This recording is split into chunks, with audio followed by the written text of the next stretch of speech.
राधे राधे दोस्तों। भगवान श्री राम की महिमा इतनी बड़ी है जिसका शब्दों में बखान करना असंभव है। शास्त्रों का मानना है जो भक्त भगवान श्री राम के दर्शन करना चाहते हैं उनको हनुमान जी को प्रसन्न करना पड़ेगा। महान संत तुलसीदास जी ने भी हनुमान जी के माध्यम से भगवान श्री राम का दर्शन किया था। एक बार तुलसीदास जी के जीवन में ऐसी घटना घटी जिसके कारण भगवान श्री राम और लक्ष्मण जी को तुलसीदास जी के कुटिया के बाहर पहरा देना पड़ गया था। ऐसा क्या हुआ था तुलसीदास जी के जीवन में, आइए इस कथा के माध्यम से जानते हैं। वीडियो में आगे बढ़ने से पहले चैनल को जरूर सब्सक्राइब करें। जब तुलसीदास जी श्री रामचरितमानस की रचना कर रहे थे उस समय काशी के पंडितों ने तुलसीदास जी के ऊपर दबाव बनाया कि वो रामचरितमानस की रचना करना रोक दें, लेकिन ऐसा नहीं हुआ। फिर काशी के पंडितों ने रामचरितमानस को चुराने के लिए 2 चोर भेजे।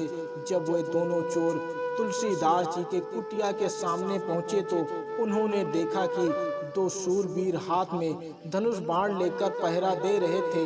वे बड़े ही सुंदर श्याम और गौर वर्ण के थे। उन वीर पहरेदारों को देखकर चोर बड़े प्रभावित हुए और उनके दर्शन करने से उनकी बुद्धि शुद्ध हो गई। दोनों चोर तुलसीदास जी के पास जाकर सारी बात बताई और पूछा, आपके ये सुंदर वीर पहरेदार कौन हैं जो हाथ में धनुष बाण लेकर आपकी कुटिया के बाहर पहरा दे रहे थे? तुलसीदास जी समझ गए वे हमारे प्रभु श्री राम और लक्ष्मण ही थे। तुलसीदास जी के नेत्रों से अश्रुओं की धारा बहने लगी। तुलसीदास जी ने कहा, आप लोग बड़े भाग्यशाली हो जो तुम्हें भगवान के दर्शन प्राप्त हुए। उन चोरों ने चोरी छोड़कर भगवान का भजन और भक्ति करने लगे। तुलसीदास जी रामचरितमानस को पूरा करने में लग गए। रामचरितमानस का प्रचार चारों तरफ होने लगा। काशी के पंडितों का दुख बढ़ने लगा। उन्होंने काशी के प्रसिद्ध तांत्रिक वटेश्वर मिश्र से प्रार्थना की, हम लोगों को बड़ी पीड़ा हो रही है, किसी भी प्रकार तुलसीदास का अनिष्ट होना चाहिए। तांत्रिक ने मारण प्रयोग किया और प्रेरणा करके भैरव को भेजा।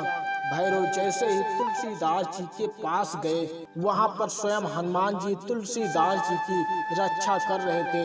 यह देखकर भैरव भयभीत होकर वहां से लौट गए। मारण का प्रयोग करने वाले तांत्रिक के प्राणों पर ही बन आई। इतनी कोशिशों के बाद भी काशी के पंडितों का समाधान नहीं हुआ। कहते हैं ना, जिसकी रक्षा स्वयं भगवान श्री राम करते हैं उसका कोई भी कुछ बिगाड़ नहीं सकता है। ऐसे ही धार्मिक वीडियो को देखने के लिए चैनल को जरूर सब्सक्राइब करें।